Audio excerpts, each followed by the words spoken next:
안녕하세요. 반갑습니다. 저 맨 뒤에도 제 목소리 잘 들리세요? 네.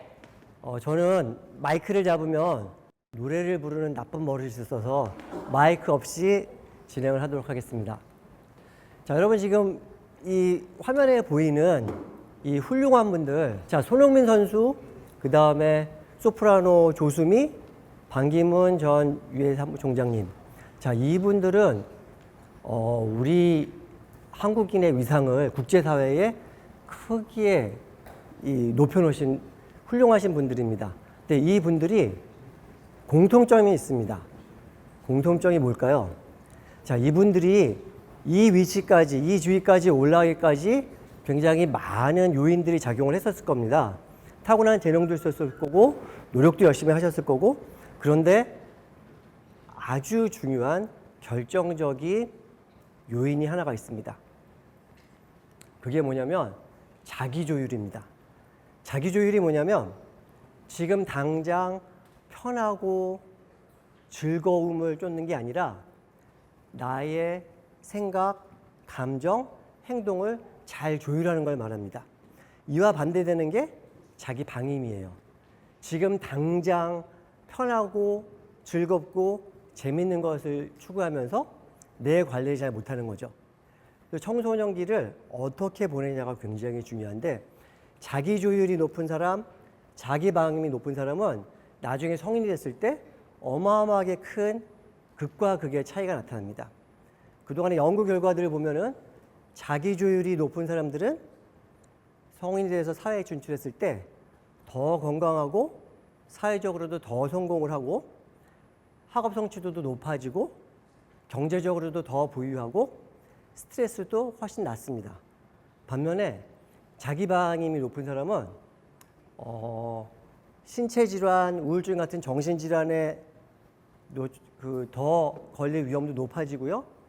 또 재정적으로도 불안정하고 또 사람들과의 대인관계에도 문제가 생겨서 이 스트레스도 훨씬 늘 감기 달고 살듯이 달고 살기가 굉장히 쉬워집니다. 지금 말씀드린 자기 조율이 이렇게 중요한 거는 과학적으로도 증명이 됐습니다. 뉴질랜드에서 1000명의 아이들을 무려 32년 동안 추적 관찰한 연구가 있었어요. 이 1000명의 아이들을 자기 조율이 얼마나 높은지에 따라서 5그룹을 나눴어요. 자기 조율이 가장 떨어지는 그룹, 자기 조율이 가장 높은 그룹, 그리고 성인이 돼서 이 그룹이 어땠는지를 조사를 해봤더니 깜짝 놀랄 만한 결과가 나왔습니다. 지금 그래프에 보이듯이 자기 조율이 제일 높은 그룹에서는 병이 가장 덜 걸렸어요. 그리고 알코올이나 마약 같은 이런 물질 의존도도 비교도 안 되게 낮았고요. 또 사회적, 경제적 지위도 높았고 소득 수준도 훨씬 높았습니다. 그리고 범죄율 역시 현저하게 적었습니다. 자, 이렇게 자기 조율이 여러분들이 청소년기를 어떻게 보내냐에 따라서, 즉 자기 조율이 얼마나 이 시기에 여러분들이 자기 조율을 높이냐에 따라서 이렇게 여러분들이 컸을 때, 사회에 진출했을 때 이렇게 어마어마한 차이가 나게 되는 거예요. 청소년기가 지금이 여러분들 자기 조율을 높이는데 아주 중요합니다. 이 시기에 자기 조율이 높냐 낮냐가 여러분들 평생을 좌우한다 그래도 전혀 과장이 아니에요. 왜 그러냐면, 자, 우리 뇌의 맨 앞부분이 전전두엽이라는 부위가 있어요. 이 부위는 우리 몸 전체의 컨트롤 타워라고 할 수 있어요. 우리가 뭔가를 판단을 하고 생각을 하고 계획을 세우고 또 그 계획을 실행하고 하는 이런 모든 것들을 이 전전두엽에서 관장을 합니다. 근데 여러분들의 전전두엽은 아직 완성이 안 돼 있어요. 여러분들 나 지금 다 큰 것 같죠? 내가 굉장히 이성적이고 합리적인 생각을 한다고 생각을 하시죠? 아닙니다. 여러분들의 전전두엽은 지금도 아직 한참 발달을 하고 있어서 20대 한 중반 정도 돼야지 이 전전두엽이 발달이 완성이 됩니다. 그래서 지금 이 시기에 자기 조율이 높아지게 되면은 여러분들의 전전두엽 발달에 아주 좋은 영향을 끼치게 돼요. 자, 여러분들 생각해 보시면은 여러분들이 이 전전두엽을 가지고 평생을 살아가야 돼요. 그래서 내가 어떤 하드웨어를 지금 만드느냐를 가지고서 여러분들이 남은 평생을 살아가야 되는 거기 때문에 굉장히 중요한 시기입니다. 또 이 시기에 자기 조율을 잘하게 되면은 스트레스가 낮아집니다. 이 스트레스하고 자기 조율은 서로 상호 상관관계가 있어요. 스트레스가 높으면은 자기 조율이 떨어지고 또 전전두엽 발달에도 안 좋은 영향을 미칩니다. 또 반대로 자기 조율이 떨어지면은 스트레스는 많이 올라가게 돼 있어요. 그리고 학업 성취 역시 아까 전전두엽이 중요하다고 말씀드렸잖아요. 전전두엽이 하는 일 중에 주의력, 집중력, 또 학습 목표 세우고 실행하고 이런 것들이 전부 다 전전두엽에 들어가기 때문에 자기 조율이 강화가 되면은 학업 성취도 역시 높아집니다. 그리고 여러분들 친구들 많이 있나요? 친구들하고 관계 좋은가요? 자, 이 사회적 관계가 어마어마하게 중요합니다. 하버드 그랜트 스터디라는 유명한 연구가 있었는데요. 하버드 대학교 대학생들 268명을 대상으로 해서 무려 70년이 넘게 연구를 한 결과가 있어요. 그래서 이 연구에서는 왜 이 연구를 했냐면 우리가 행복해지는 데 있어서 가장 중요한 게 뭔지를 발표하기 위해서 이렇게 70년 넘게 연구를 했어요. 그 결과 나온 결과 놀랄만한 결과가 나왔습니다. 우리가 행복한 데 있어서 가장 중요한 게 뭘까요? 여러분들 뭐라고 생각하세요? 우리가 행복하려면 뭐가 제일 중요할까요? 가족. 또 맞습니다. 가족 굉장히 중요합니다. 또 자, 가장 중요한 요소가 뭐냐면 바로 사람들과의 좋은 관계예요. 이 관계가 사람들하고 관계가 좋지 않으면 우리는 건강을 유지하기도 힘들고 행복해지기가 굉장히 어렵습니다. 그래서 이 사회적 관계 역시 지금 이 시기에 여러분들이 자기 조율 능력이 높아지면은 소셜 스킬이 좋아지고 대인 관계도 굉장히 좋아지기 때문에 여러분들이 나중에도 행복감을 많이 느낄 수 있어서 아주 중요한 덕목입니다.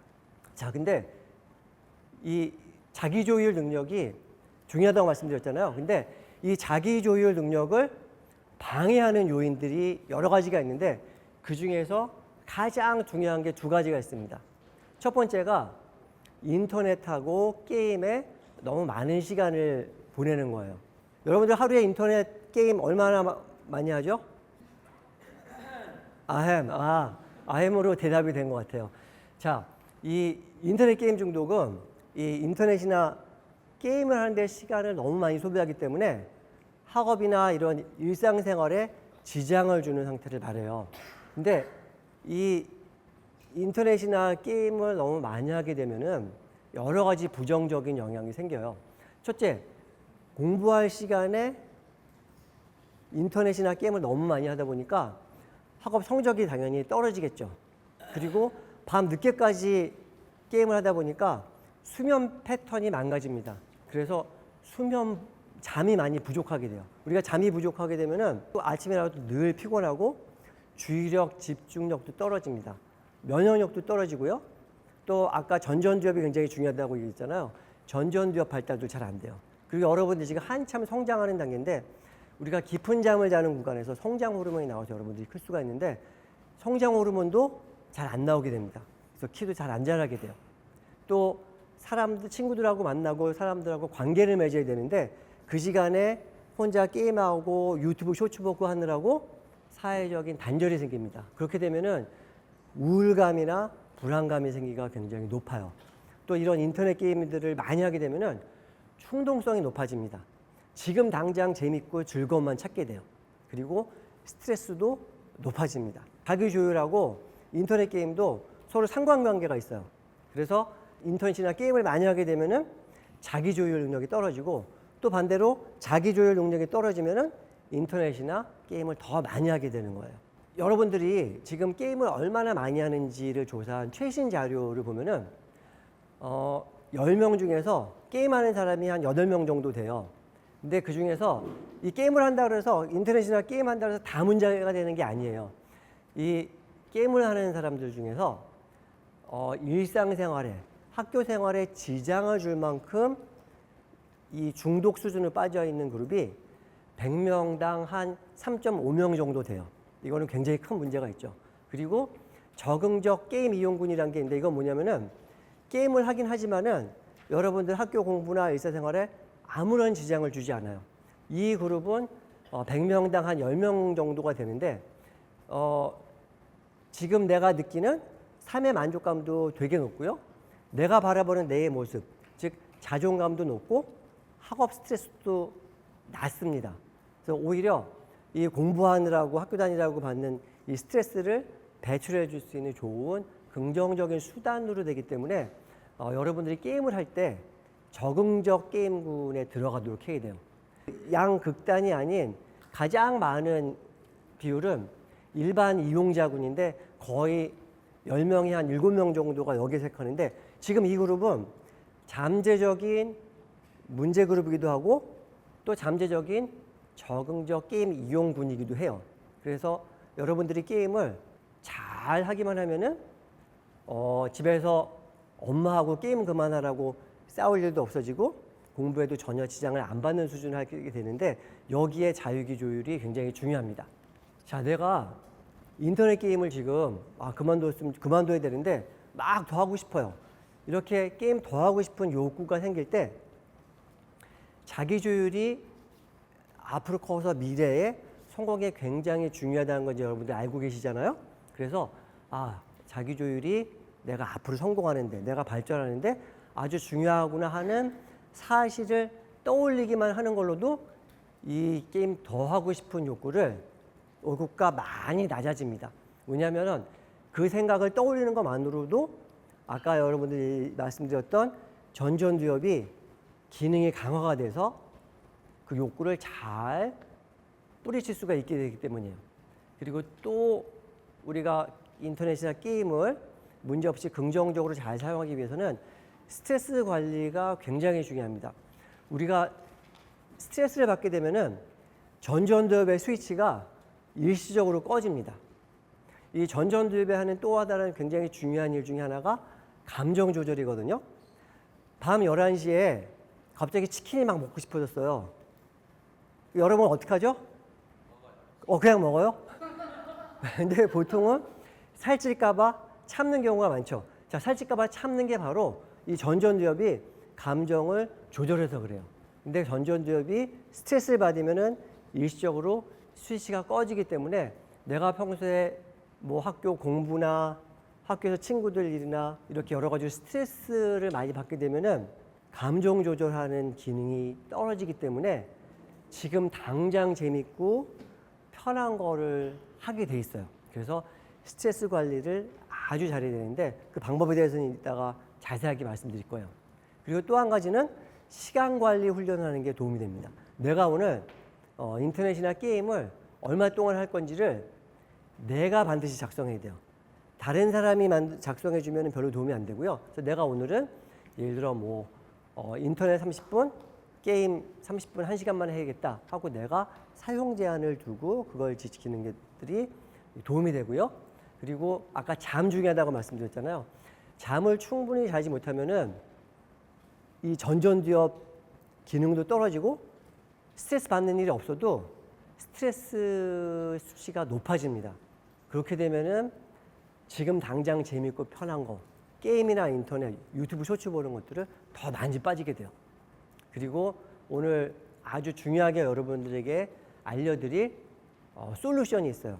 자기조율 일기인데 자기조율 일기를 쓰면은 자기조율 능력이 아주 높아지고 스트레스 관리에도 굉장히 큰 도움이 돼서 오늘 이따 강의 후반부에 여기에 대해서 자세히 알아볼 거예요. 자, 두 번째 자기조율에 큰 영향을 주는 게 바로 스트레스입니다. 자, 스트레스는 이 전전두엽의 기능을 떨어뜨린다고 얘기를 했잖아요. 그래서 전전두엽의 기능이 떨어지니까 주의력, 집중력 떨어지고 또 충동성 높아지고 또 감정 조절을 하는 역할을 전전두엽이 한다고 말씀드렸잖아요. 그래서 감정 조절도 잘 안 돼서 지금 당장 편하고 재밌는 것만 찾을 수밖에 없어요. 우리 뇌 구조적으로. 그런데 이 스트레스가 우리 일생을 통해서 지금 여러분 이 시기가 가장 중요합니다. 왜냐하면 지금 이 시기의 스트레스가 다른 어떤 시기보다 여러분들 뇌에 가장 나쁜 영향을 미칩니다. 자, 그 이유가 아까 전전두엽이 지금 한창 발달한다고 말씀드렸잖아요.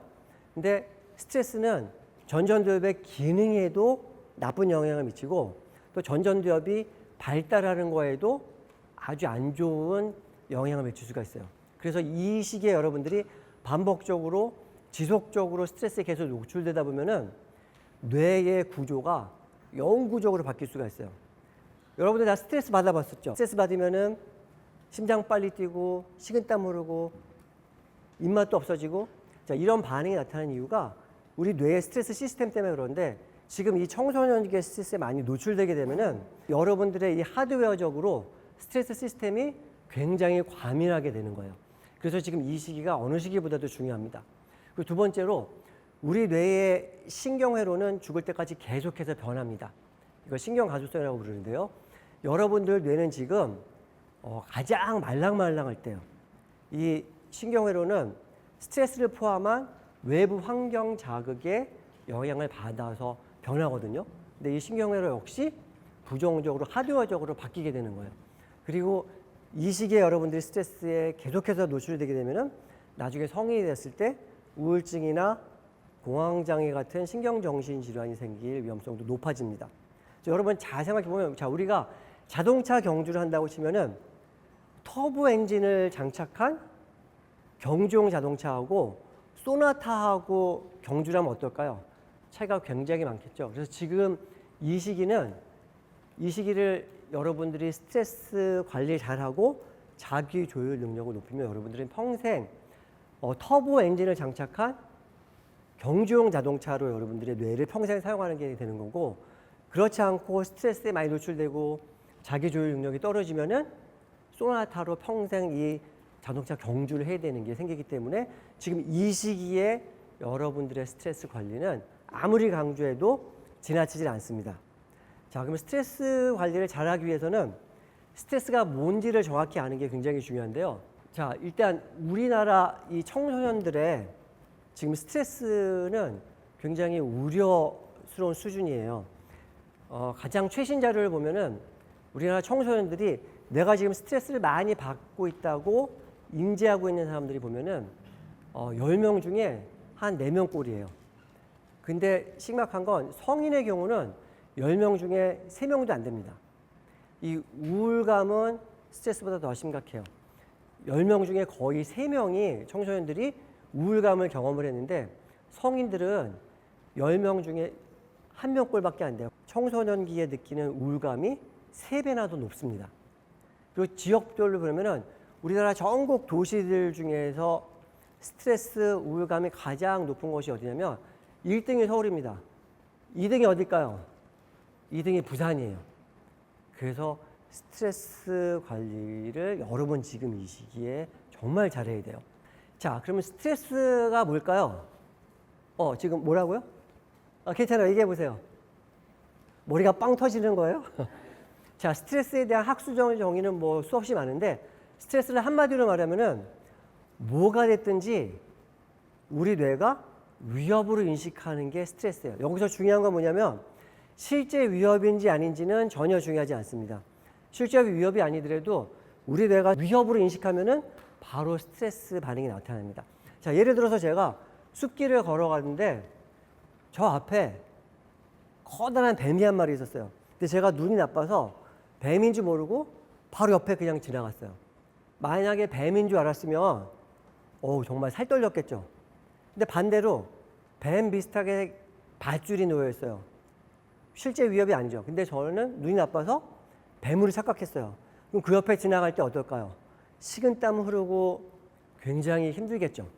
우리 뇌가 어떻게 받아들이냐가 중요한 건데, 자, 그 이유는 뇌현실 때문입니다. 자, 여러분들이 바라보는 이 세상은 객관적인 현실인 것 같죠? 아닙니다. 100이면 100 바라보는 세상은 다 달라요. 왜 그러냐면 우리가 각자 태어난 뇌 하드웨어가 다 다르고 그동안 살아온 경험이 다 다르기 때문인데요. 저는 서울 촌놈이라서 오늘 KTX 타고 부산에 내려왔습니다. 제가 서울 촌놈이라고 그러니까 놀란 학생 했는데 제가 부산 사나이 같이 보이나요?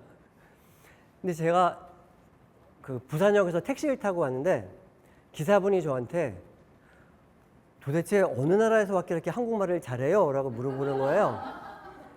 저는 그런 오해를 되게 자주 받습니다. 근데 제가 이렇게 생긴 거는 너무 크게 웃으시는데요. 자, 제가 이렇게 생긴 거는 객관적인 현실이죠.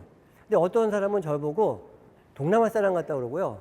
어떤 사람은 중동 사람 같다 그러고 어떤 사람은 혼혈 같다 그래요. 제가 이렇게 생긴 건 객관적인 현실이잖아요. 근데 바라보는 게 다 다른 거예요. 왜 컵에 물이 반이 찬 걸 가지고 반밖에 안 남았네? 반이나 남았는데도 마찬가지예요. 자, 이 뇌현실과 관련해서 다큐멘터리 프로그램에서 재미있는 실험을 했어요. 신개념 다이어트 우유를 출시하면서 인터넷에서 7명의 참가자를 모집을 해서 이 우유 품평회를 가졌어요. 우유를 마시고 우유 마신 느낌을 물어봤더니 참가자들이 우유 비린내가 안 나요. 평소 먹던 우유보다 훨씬 더 진하고 맛있어요. 고소해요. 이런 반응들이 나왔거든요. 근데 갑자기 그중에 한 참가자가 바닥에 엎어져서 토하기 시작하는 거예요. 그걸 본 2명의 참가자가 바로 화장실에 달려갔고요. 그리고 한 참가자는 식중독이 생겼는데 그 증상이 너무 심해져서 온몸에 발진까지 났어요.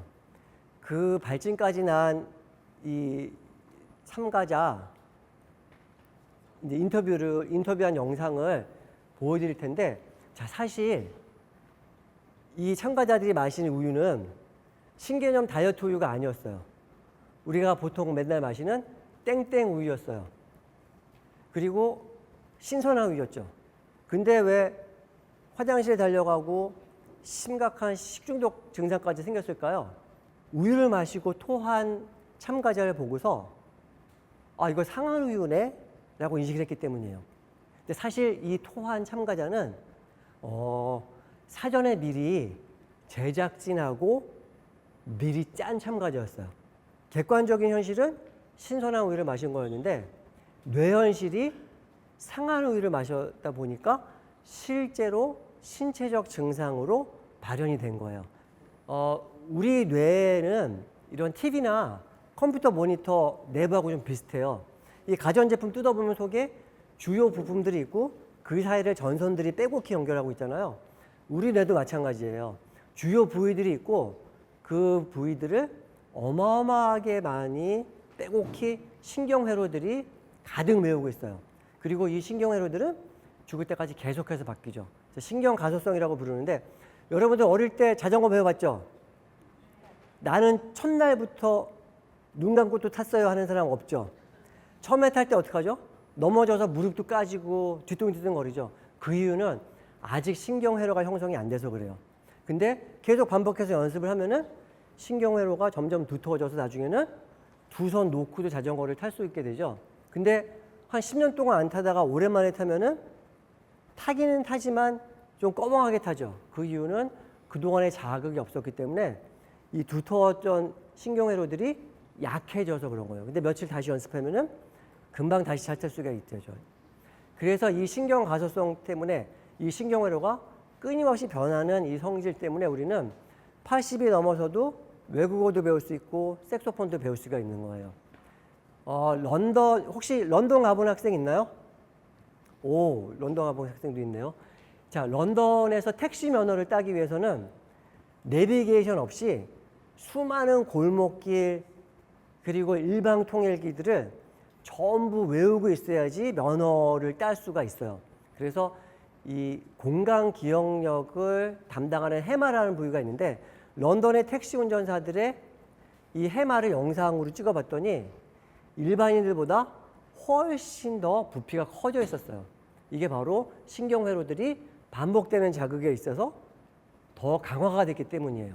자, 우리가 스트레스 하면은 우리는 흔히 스트레스를 나쁜 거, 부정적으로 인식하기 쉬운데, 사실은 스트레스는 우리를 위협으로부터 지켜주는 보호 메커니즘이에요. 제가 얼마 전에 친구하고 산에 등산하러 갔습니다. 근데 등산로 첫 계단에서 아주 큰 뱀을 만났어요. 그래서 신기해서 휴대전화 꺼내서 동영상으로 찍으면서 가까이 갔는데 갑자기 이 뱀이 고개를 들고 저를 공격하는 거예요. 깜짝 놀라서 뒤로 점프를 했어요. 근데 뒤에서 따라오던 제 친구가 저보다 더 놀랐는데 저보고 제 친구가 야, 너 올림픽 나가도 되겠다. 제가 뒤로 점프한 거리가 어마어마했던 거예요. 평소에는 상상도 못할 정도로. 그 이유가 뱀이 저를 물려고 공격을 했죠. 저의 뇌에 있는 스트레스 시스템이 위협을 100분의 1초 만에 감지를 하고 제가 평소보다 훨씬 큰 힘을 내서 뱀한테 물리지 않게 저를 지켜준 거예요. 자, 그러면 제가 평소보다 훨씬 뒤로 많이 뛰려면 이 큰 근육들이 평소보다 힘을 많이 내야 되죠. 그래서 이 근육의 에너지원인 포도당을 간에서 평소보다 더 많이 만들어냅니다. 그리고 이 상황에서 소화기관하고 피부는 도움이 될까요? 도움이 안 되겠죠. 그래서 소화기관, 피부로 가는 혈류를 큰 근육으로 대신 보냅니다.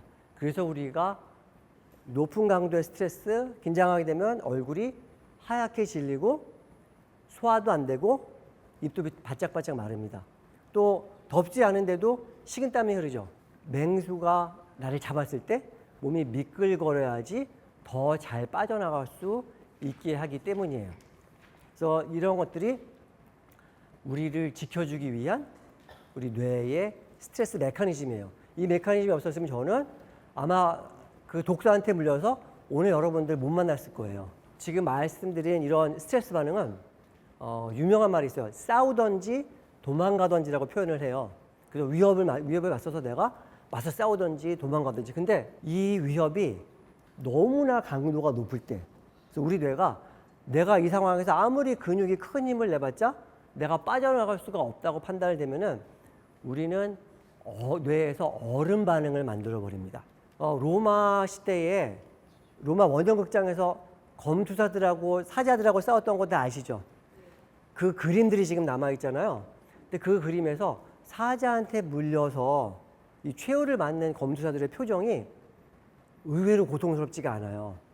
그 이유는 내가 어떻게 할 수 없는 상황에서 고통을 최대한 못 느끼게 고통을 감소시켜주고, 그래서 우리가 몸이 얼어버리는 거예요. 제가 몇 년 전에 아마존 강에 여행을 간 적이 있습니다. 그 여행 상품 중에 하나가 밤에 악어 사냥을 하는 거였는데, 밤에 악어 사냥을 어떻게 하냐면 잠자고 있는 악어한테 다가가서 갑자기 아주 강한 손전등을 여러 개를 비춰요. 그럼 너무나 강한 자극에 악어가 얼음 반응이 와서 아예 저항도 못하고 꼼짝달짝 못합니다. 자, 근데 스트레스는 우리를 위협으로부터 지켜주는 보호 메커니즘이라고 하는데, 우리는 지금 스트레스 때문에 고통을 받고 있잖아요. 그 이유는 뭐냐면 우리 뇌는 뱀이 날 물려고 공격하는 거하고, 다음 주에 시험 봐야 되고 숙제 엄청 많은데 그 숙제 내야 되고, 이런 가상의 위협, 정신적인 위협을 우리 뇌는 구분을 못해요. 그래서 계속해서 시험 스트레스, 숙제 스트레스, 이런 스트레스가 있으면 우리 뇌는 마치 뱀이 나를 물려고 24시간 계속 맹렬한 속도로 쫓아오는 것 같이 인식을 하기 때문에 이런 스트레스 반응이 나타나는 거예요. 원시 시대에 실제로 이 맹수들의 위협이 가득한 상황에서는 이 스트레스 메커니즘은 우리를 보호해주고 지켜주는데 결정적인 역할을 했는데, 지금 현대 사회는 이런 물리적인 위협이 없어져 버렸죠. 그래서 지금은 우리를 지켜주던 이 스트레스 시스템이 소용이 없게 된 거예요. 그리고 이런 가상의 위협도 똑같이 우리가 반응을 하기 때문에 스트레스 때문에 우리가 괴로운 겁니다. 스트레스에는 두 가지 중요한 속성이 있어요. 첫 번째가 이 상황에서 내가 뭔가 할 수 있냐 없냐예요. 자, 여기서도 마찬가지로 뇌현실 중이에요. 실제 할 수 있는지 없는지는 전혀 중요하지 않고, 아무것도 할 수 없다 그래도 내가 할 수 있다는 믿음만 갖고 있으면은 스트레스 시스템이 가동을 안 해서 우리는 크게 스트레스를 느끼지 않습니다. 여러분들 최근에 혹시 치과 다녀온 사람 있나요? 한 명밖에 없나요? 여러분 다 건치인가요? 치아 관리 엄청 잘하고 있나요?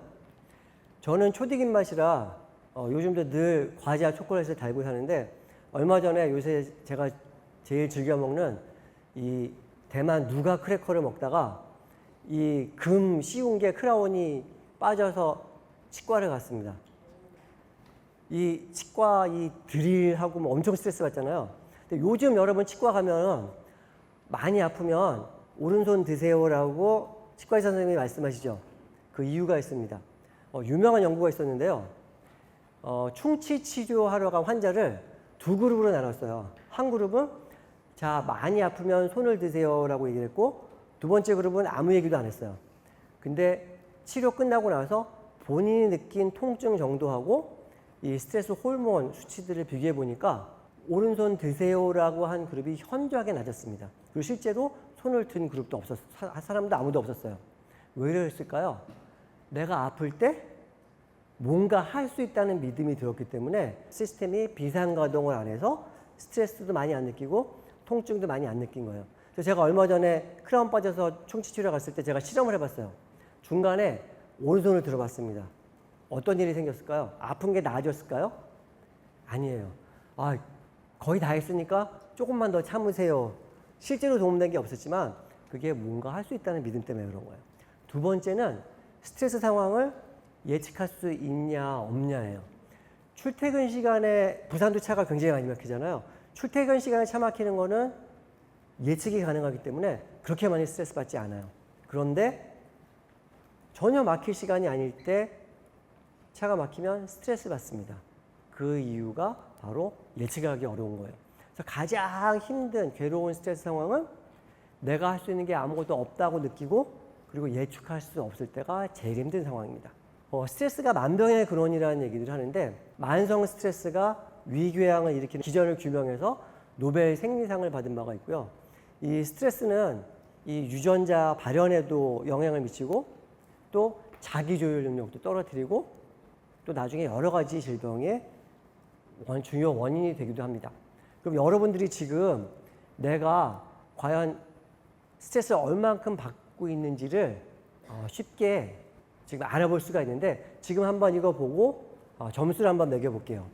14점 이하면은 여러분들 지금 스트레스 관리를 아주 잘하고 계신 거예요. 아무 문제 없어요. 그리고 15점에서 28점까지는 좀 중간 정도 스트레스 수준이라서 크게 문제는 없고, 근데 지금 다니다 보니까 점수가 꽤 높은 학생들이 꽤 여러 명 있었어요. 29점에서 42점은 지금 스트레스 수준이 굉장히 높은 거예요. 그리고 43점이 넘으면 아주 높은 스트레스고, 지금 스트레스가 아주 높은 사람도 있고 아주 낮은 사람도 있는데 내가 지금 점수가 아까 높은 학생들 여러 명 있었잖아요. 특히 스트레스 관리에 더 많이 신경을 써야 됩니다. 자, 그러면은 여러분들이 스트레스를 잘 관리하고 과학적으로 잘 관리를 하고 또 자기 조율 능력을 높일 수 있는 아주 효과적인 방법이 있어서 오늘 이걸 여러분들이 익혀볼 겁니다. 자기 조율기를 쓰면은 자기 조율 능력이 높아진다는 것은 바꿔 말하면은 여러분들의 뇌 신경회로가 강화되는 거고 뇌 현실이 긍정적으로 변화되는 거예요. 그래서 이 자기 조율 능력이 높아지면은 우리가 살면서 스트레스를 안 받을 수는 없죠. 스트레스 상황이 생겼을 때 어떻게 그 스트레스 상황을 잘 극복하고 넘기는지가 굉장히 중요한데 이 스트레스에 잘 견디는 여러분들 뇌에 스트레스 맷집이 높아집니다. 그리고 우리가 좌절할 만한 상황들이 많이 생기죠.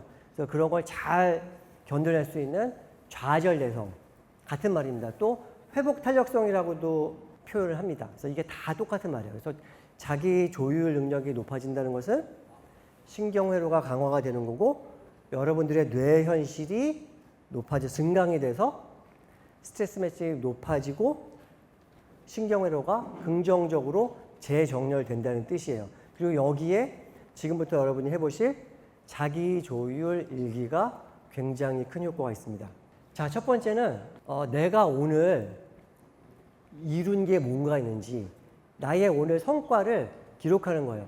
근데 내가 오늘 이룬 일을 떠올리고 그리고 기록하는 것은 동기부여는 물론이고 앞으로 여러분들이 살면서 계속해서 해야 될 일들이 많이 생기잖아요. 그럴 때 나에게 주어진 일을 내가 잘 할 수 있다는 내 능력에 대한 자신감이 아주 높아져서 효과가 굉장히 큽니다. 자, 근데 여러분들 이거 쓸 때 나는 오늘 햄버거를 2개 먹었다. 이런 거는 전혀 도움이 안 됩니다. 왜냐하면 내가 오늘 한 일 중에서 뭔가 가치가 있고 의미가 있는 일이 카운트가 됩니다. 그래서 지금 이 첫 번째 거는 오늘 내가 성취한 일은 무엇인가요에 대한 답을 써주면 되는 거예요. 없을 때는 억지로 만들 수는 없죠. 근데 여러분들이 이거를 쓰는 것 자체가 내가 뭔가 의미 있는 일을 하게끔 무의식 중에 우리를 변화시켜주기 때문에 굉장히 도움이 많이 됩니다. 자, 두 번째는 오늘 감사한 일이 무엇인가를 적는 건데, 에이, 감사 뭐 식상한 거 아니야라고 생각하기 쉽지만 아닙니다. 이 감사가 여러분이 생각하시는 것보다 훨씬 중요합니다. 자, 왜냐하면 우리는 뇌의 구조상 좋은 일보다 안 좋은 일, 부정적인 일에 자연히 시선이 가게 돼 있어요. 이걸 부정편향성이라고 부르는데 보통 긍정적이고 좋은 일에는 위험이 없잖아요. 보통 부정적인 일, 안 좋은 일에 위협이 항상 있습니다. 그래서 우리 뇌는 하드웨어적으로 안 좋은 일, 부정적인 일에 훨씬 많이 우리의 주의를 기울입니다. 그런데 여러분들이 감사의 일기를 쓰게 되면은 이 부정 편향성을 낮추고 우리가 긍정적인 시각을 가질 수 있게 되기 때문에 굉장히 중요해요. 그리고 연구 결과들 보면은 이 잠자는데도 수면 질도 이 감사가 많이 높여주고요. 사람과의 관계도 훨씬 더 좋게 만들어주고 스트레스도 아주 많이 낮추는 스트레스 완충 역할까지 합니다. 자, 근데 여러분들이 여기서 조심해야 될 거는 오늘 하루도 무탈해서 감사했다. 이런 거는 전혀 도움이 안 됩니다. 아주 사소한 거라도 구체적으로 써야지 이게 의미가 있습니다. 예를 들어서 오늘 언니가 숙제 되게 어려운데 숙제 도와줘서 감사했다. 아니면 엄마가 내가 제일 좋아하는 간식 만들어 주셔서 감사했다. 이렇게 꼭 큰 일이 아니래도 됩니다. 여러분들이 학교 다니면서 생활하다 보면 아주 기쁜 일, 아주 좋은 일이 생기는 날이 그렇게 많지가 않아요. 그래서 중요한 거는 하루하루 일상생활에서 감사한 것들, 좋은 것들 찾아내는 게 우리 정신 건강에 굉장히 도움이 되고 자기 조율 능력을 높이는데 아주 도움이 되기 때문에 이거 지금 자기 조율 일기를 매일 쓰시는 게 아주 도움이 많이 됩니다. 그리고 감사 일기를 쓰다 보면 여러분들이 나도 모르는 사이에 어떤 변화가 생기냐면 아까 우리가 부정적인 거에 시선이 많이 간다고 했잖아요. 오히려 좋은 것들, 감사한 것들, 소중한 것들에 우리 주의가 자연스럽게 가기 때문에 여러분들이 세상을 바라보는 시각, 즉 여러분들의 뇌현실이 증강이 되기 때문에 의미가 있습니다. 자, 다음 세 번째는 오늘 있었던 일 중에서 제일 재밌었고 제일 기분 좋았던 순간을 기록하면 됩니다. 이렇게 오늘 있었던 좋았던 일, 재밌었던 일, 기분 좋았던 일을 저녁에 여러분들이 집에서 다시 떠올리는 것만으로도 우리 뇌의 신경회로에서는 변화가, 긍정적인 변화가 생깁니다. 그리고 회복 탄력성도 높아집니다. 그래서 예를 들어서 오늘 학교에서 친구들하고 농구를 해서 되게 재밌었다. 아니면 미술 시간에 내가 그린 그림이 마음에 들어서 아주 기뻤다. 그러니까 오늘 있었던 일 중에서 제일 기분 좋았던 순간, 제일 재밌었던 순간을 여러분들이 떠올려서 적으면 됩니다. 자, 마지막 네 번째는 오늘 내가 오늘 하루 깨달은 게 있는 거예요. 나에게 영감을 준 거, 나에게 뭔가 깨달음을 준 거. 이렇게 내가 오늘 뭔가 나한테 의미를 주고 나한테 여운을 준 것들을 생각해보고 그걸 기록하는 거는 개인 성장에 굉장히 큰 도움을 줍니다. 그리고 내가 뭔가 의미 있는 일들 계획을 세우고 그걸 실행할 힘을 주는 원동력이 바로 이 네 번째예요. 그래서 예를 들어서 오늘 읽은 책에서 노력은 배신하지 않는다는 문장이 마음에 와닿았다. 아니면 친구가 오늘 굉장히 많이 아파서 결석했는데 건강관리의 중요성을 깨달았다. 이것도 역시 구체적으로 써야 됩니다. 자, 오늘 여러분들께 여러분 시기에 자기 조율 능력을 키우는 게 얼마나 중요한지에 대해서 말씀드렸습니다. 지금 여러분들 시기는 여러분들이 스스로 평생 사용할 나의 뇌를 만드는 시기라고 생각을 하시면 됩니다.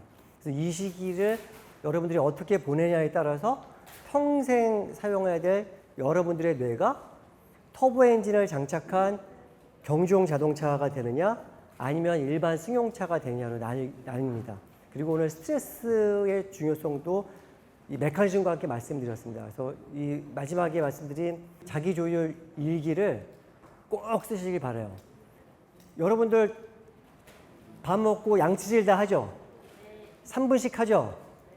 자, 내가 내 치아 건강을 위해서 또 여러분 세수도 열심히 하죠?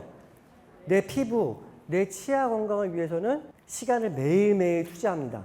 여러분들 중에 양치 안 하는 사람 한 명도 없을 거예요. 그런데 나의 정신 건강, 나의 평생 사용할 뇌를 위해서 여러분들이 하루 3분만 투자하면 됩니다. 자기주의 일기 쓰는데 3분, 길어야 5분이면 충분합니다.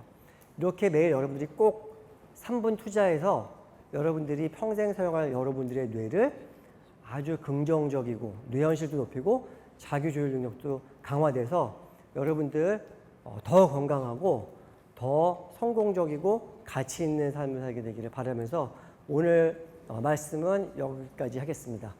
감사합니다.